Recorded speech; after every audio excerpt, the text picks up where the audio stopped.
All right, everyone. We are just about ready to get underway.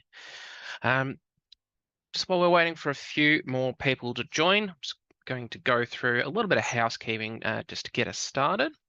So I will be your host today. My name's William, and we're going to be running through some just commercial tips and tricks, as it says on screen here. And I've got my lovely colleagues Alison and Tash here in chat to help you out with any questions that you might have. So if you do have any questions, you'll notice in Zoom there is a Q&A function, and that's where the guys will be monitoring that just to make sure that any questions that you do have are answered. That also allows others to be able to see the questions you're asking and the answers that were provided. Feel free to use chat as well. I'd love to know where you're from. Feel free to introduce yourself, as it would be great to know that you can hear me. And we'll get underway once it looks like we've got everyone online. Hi, Alicia. How you doing?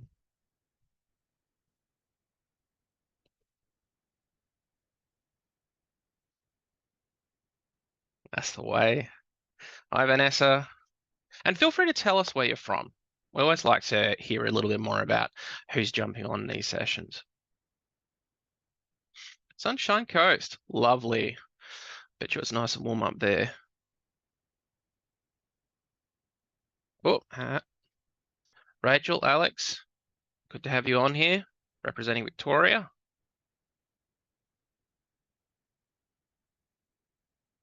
All right.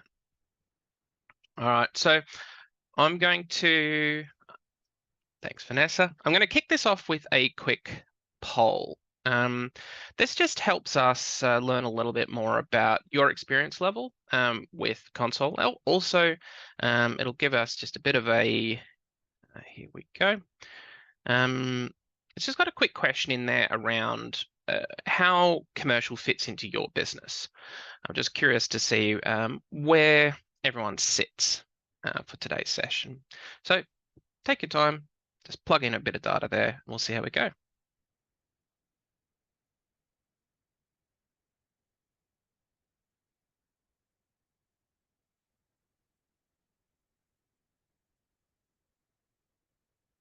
All right.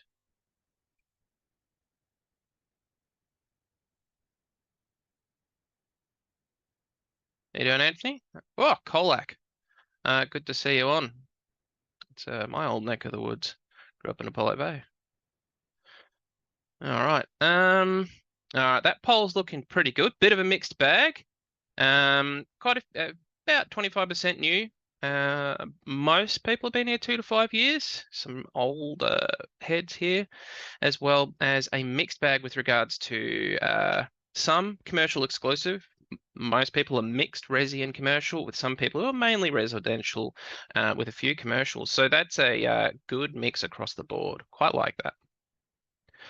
All right, so let's get into what we're going to be going through today. And just a quick agenda first. So first thing we're going to have a look at is some of the new things that have come out in the last, or new things that are coming as well as have come out in the last sort of 6 months-ish. Tenant option storage being the main one of those. I want to introduce you to that. I also plan to have a look at buildings and bills and how they work and interact with each other. And I want to touch on tenant compliance and compliance and insurance more broadly speaking as well, as we've found some feedback that not everyone's using this, and it seems to have flown under a radar a bit. So I think it's a hot tip there. With that said, though, I'm going to stop sharing the slides and let's jump into console proper.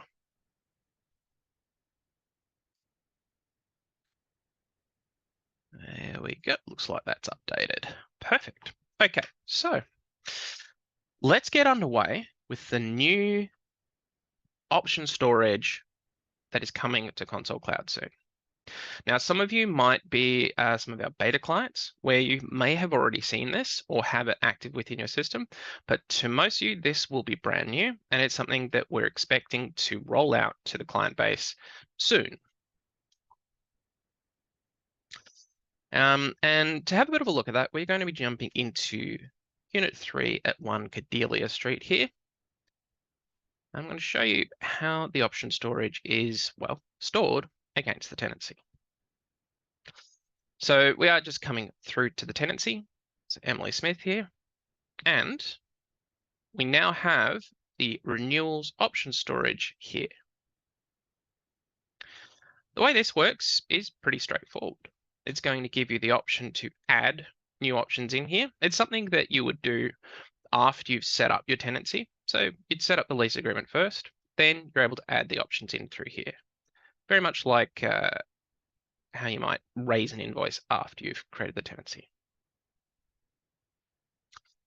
Now, there's a few, as you can see through here, there's 4 different drop downs, which are going to allow us to put some detail into this option storage. First of which is the option period. This is quite an extensive one. It's going to allow for an option period anywhere from 1 year out to 15 years. Let's go with a bit of a reasonable one here. Let's just say we're going to pop an option storage in here for 5 years. You'll be able to set when the option is going to open, or at which point this can be, again, anywhere 1 month before the end of the lease, all the way through to 2 years before the end of the lease. In this case, I'm just going to set that to 12 months. You'll be able to set when the option closes before the end of the lease. And this will just be determined by your previous choice, anywhere between 0 to up to a month after your previous choice. In this case, I'm just going to go 6 months beforehand. Just make it round. And then you have your review types. So some of these will be familiar to those that you have used these review types before, just for your rent increases. The new one in here, however, is the market review. So these are indicative though. So if I do select this, as it says here, a rent review will need to be added to affect a rent change for this option. But having that option through here does mean that you'll be able to see that that was what is on the agreement, and you don't have to look up the agreement to double check that anymore. You can add in as many options as you need as you go. So we can just add in more as we go.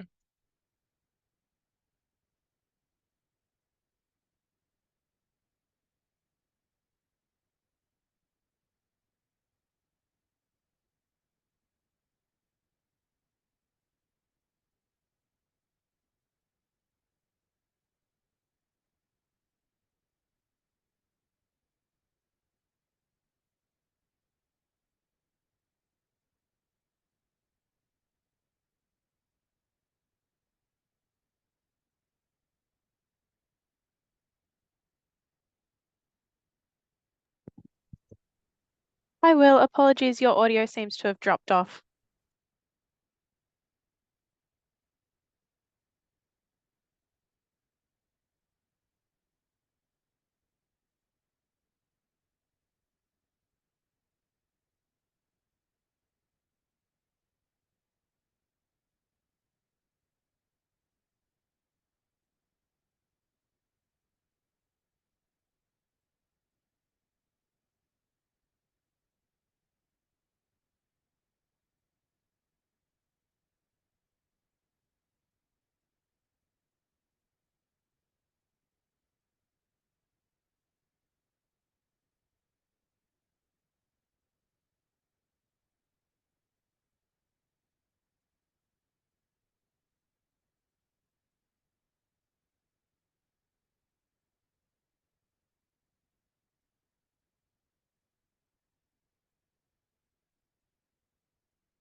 Oh, good Lord.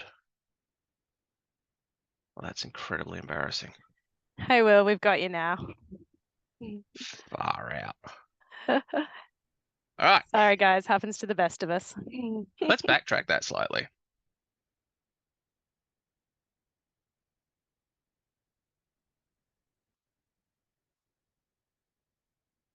I wonder when that cut out. Anywho, okay, so backtracking that slightly because I know everyone's been watching what I've been going through.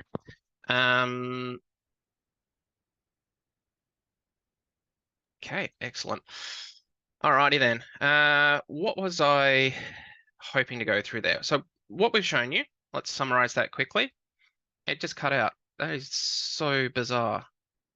All right, not to worry. Technology is fickle at the best of times. All right, so what I wanted to go through and what I wanted to show you with the options to summarize it was with regards to how these work. Adding them in, probably the most important part of what I wanted to go through, adding these in was with regards to some of the changes we've made to the system. I'm sure you can pick up just by looking at it that obviously how many years a particular lease is going to be, when the option is going to open, when the options are going to close. But one of the important changes we've made to this process is that there is now the option for a market review. What that means is that where this has not existed in the system previously, you now have the option to record something as having a market review. So that is new to console, and that will be something will be coming out with this when it's released to the client base. Now, with regards to the options that are in here, what I was trying to say, one of the things I wanted in part was that a lot of what you're doing in here now is quite manual. There is a report being developed for renewals options. I don't have any further information on that other than it is still in development and it is coming soon, along with a couple of other commercial-based reports. I think there's an accruals report in there as well, which will, broadly speaking, help commercial. But that is a case of watch this space, as we don't have anything to show you live right now. It's still in the oven, so to speak. That said, working with the options through here should be fairly intuitive. You have the option to edit any one of the options that are in here. You can delete the option that's the furthest in the future and then sort of roll that back from there. And you do have the option to unmark as exercised should something have been exercised incorrectly. Otherwise, watch this space. If you do want to get in on the beta program, reach out to upgrades@reapit.com. Or you should see this coming soon as well. All right. Now that we're back on track, I did want to go through a couple of other things just in case you missed it that have come out in the last 3 to 4 months, which relate specific to commercial. We're going to use this particular tenant here and we're going to have a look at those. Now, I've deliberately picked a tenant that is paying the rent fortnightly. As one of the changes we made to the system recently is we have added the option for recurring rent invoices to be raised as a fortnightly or weekly recurring rent invoice. A unique situation for sure, as in most cases it'll be monthly, but you do now have this as an option, so it gives you more flexibility. Additionally to that, we have also added in the option where a recurring outgoing is not going to be combined with the rent invoice for that outgoing to be paid directly to a creditor. Where you could, say, directly raise this for Sydney Water, as opposed to having to raise that invoice separately. Again, not something that you would use every single day, but it's nice to have that flexibility in the system, and it's something that you can now set up as an automated recurring invoice for specific tenants. Both of which are just set up through the rent invoices and the recurring outgoings. All right, so the next thing that I want to get into and have a bit of a look at are our buildings in the system as well. Now, the first thing that, so let's have a bit of a look at buildings in the system as well. First thing that I want to talk about with regards to buildings is basically what you need in the system first. So I've done a bit of prep work prior to this session, and I've popped in a couple of properties that are going to form part of the building. You can put the building in first and put them in second, but oftentimes it's easier to put the properties in first and then link them to the building afterwards once you're ready to do so. Additionally, and let's start by putting in a new building. One of the important things to know about buildings are that they are where it's not designed to link, say, properties together under a building where there's separate owners. It's for a building where there is one owner who owns that entire site. It's to help organize the information and to provide some utility for you as the property manager where that is the case. And we'll go through that now. In this case, I'm going to be creating a new building in my system. So just selecting that at the top. This is going to be a commercial cafe restaurant district. And I'm going to call this 100 Main. My building is fake, so I'm not going to be able to find it in Google. So I'm not going to search through Google. But this is 100 Main Street.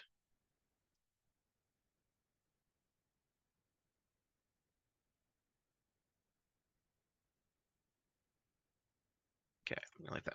Just double checking to make sure you can still hear me. Okay, excellent. So this is 100 Main Street, Brisbane. And we're just going to click next at this point.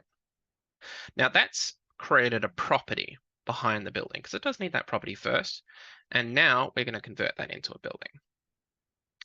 I'm going to search for a specific owner. So the owner I'm searching for in this case here is the owner that is linked to the properties which are going to form part of that building.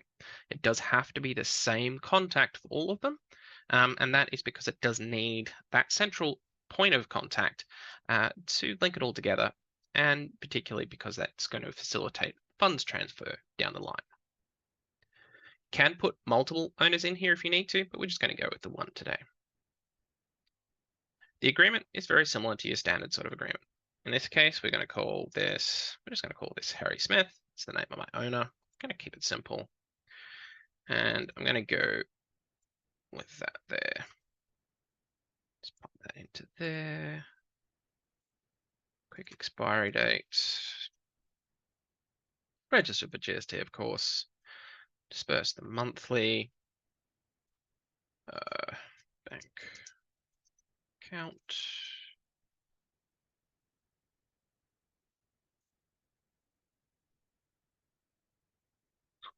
Now, a building can have fees set up against it, but you don't really need to, unless those fees relate to fees that might be charged when processing maintenance, at which point you may want those fees in there. But I do have some fees that are automatically applied to all properties, and those are the ones we can see through there. I'm going to leave them for now. Rather, I don't need to clean them up, but you don't need, typically speaking, need to have fees against a building.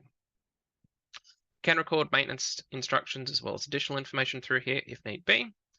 But the important part is when we click next, this is where it's going to scan the system for properties that are linked to this particular owner that share that central address. So we can see that there.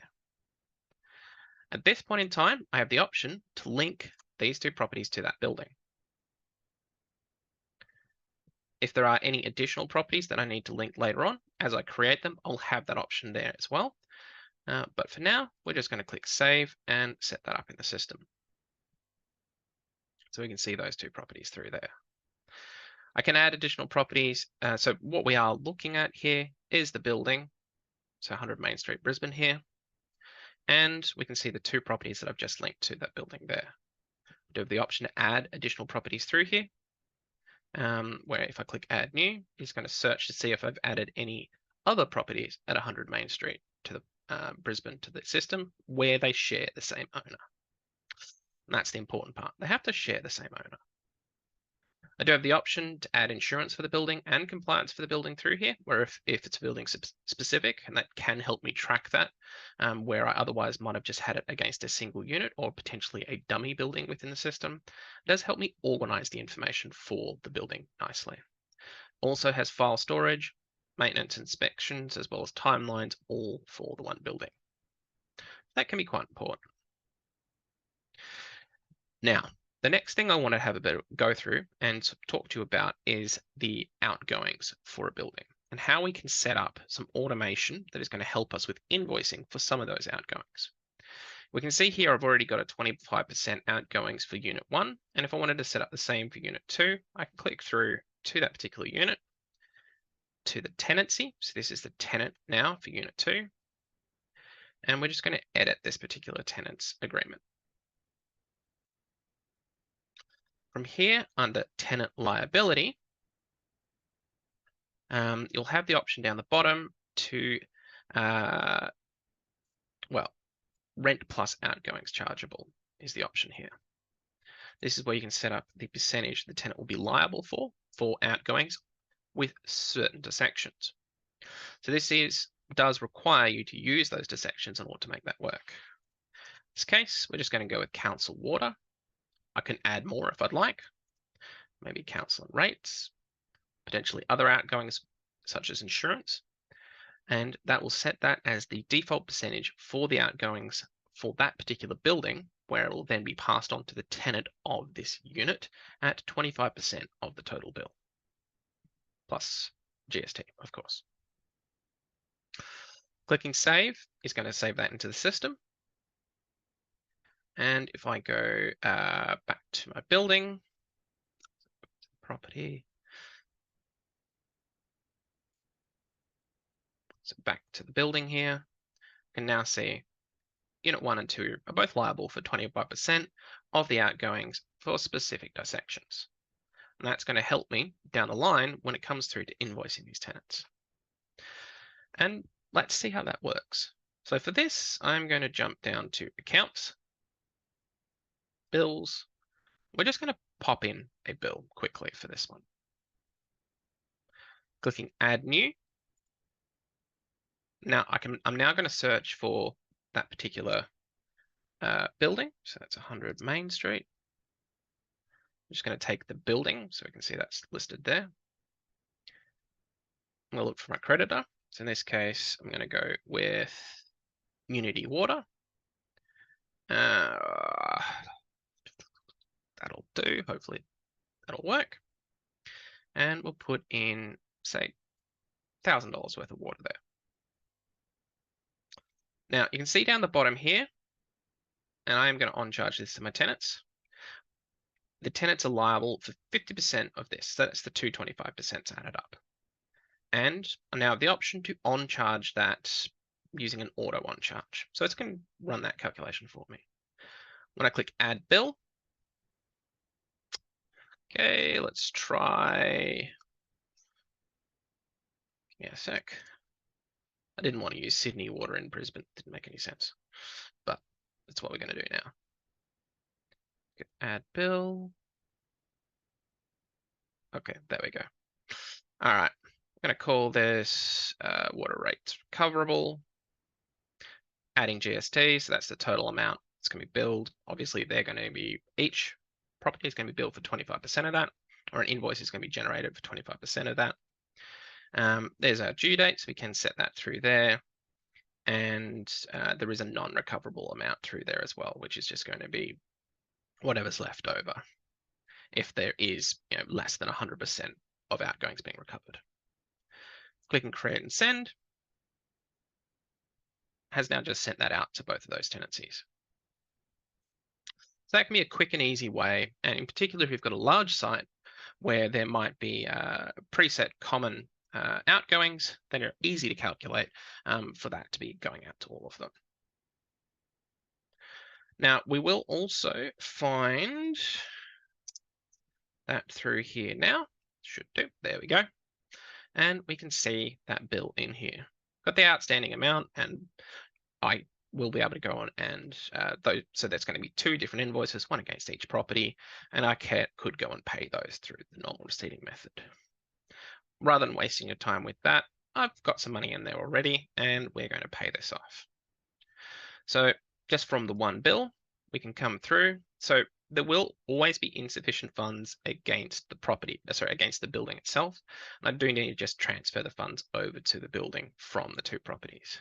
When I come through to process, I'll have an ownership transfer option, at which point I can select which properties that's going to come from, and I can enter what the contribution is from each property.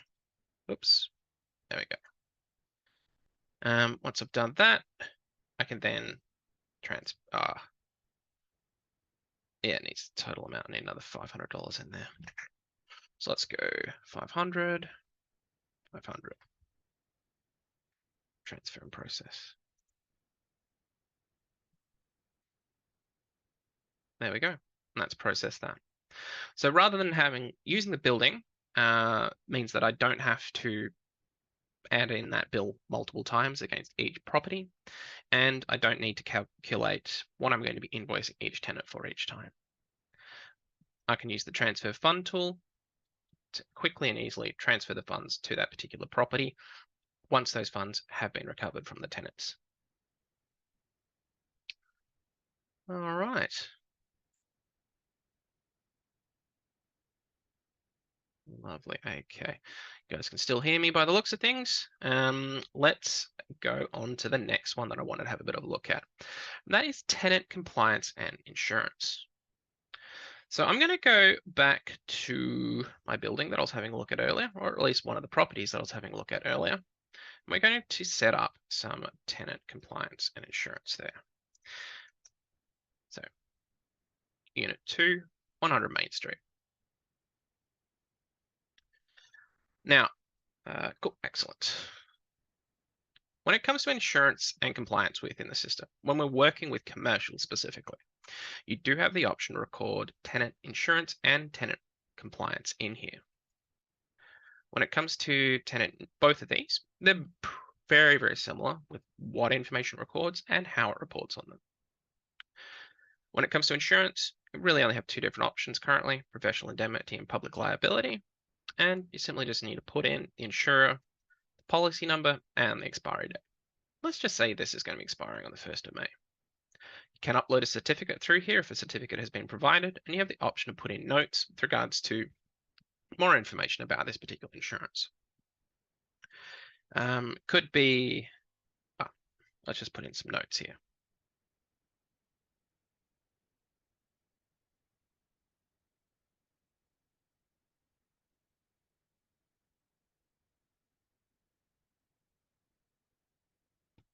That's, okay, I know why that is. All right, hitting save there has popped that insurance into the system.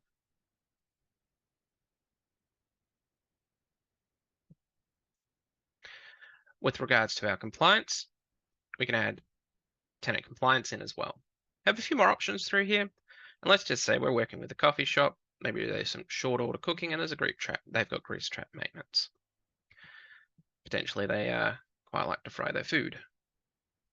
So say this was last inspected to, let's just say at the start of the year, and they need to do this every sort of 4 months or so.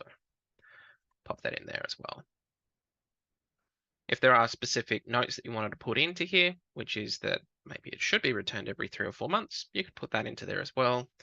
And that's again something that'll give you a bit of a heads up when you're having a bit of a look at this from the workflow.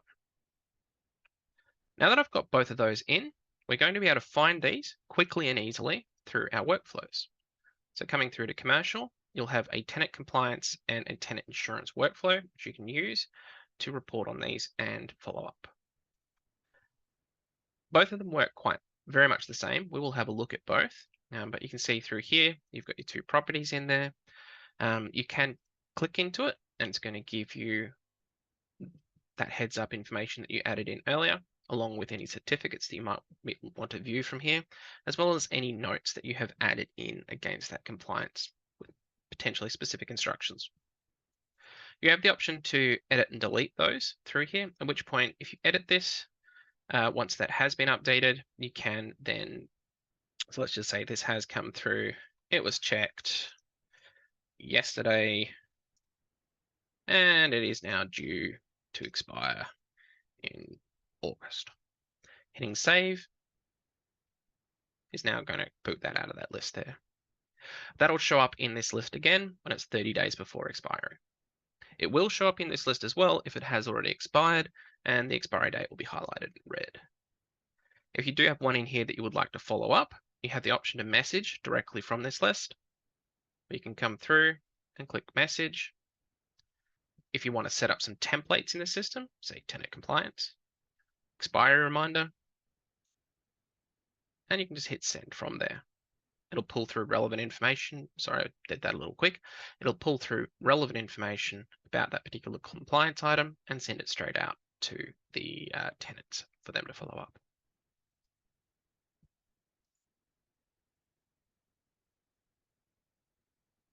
Ooh, good question, Kylie.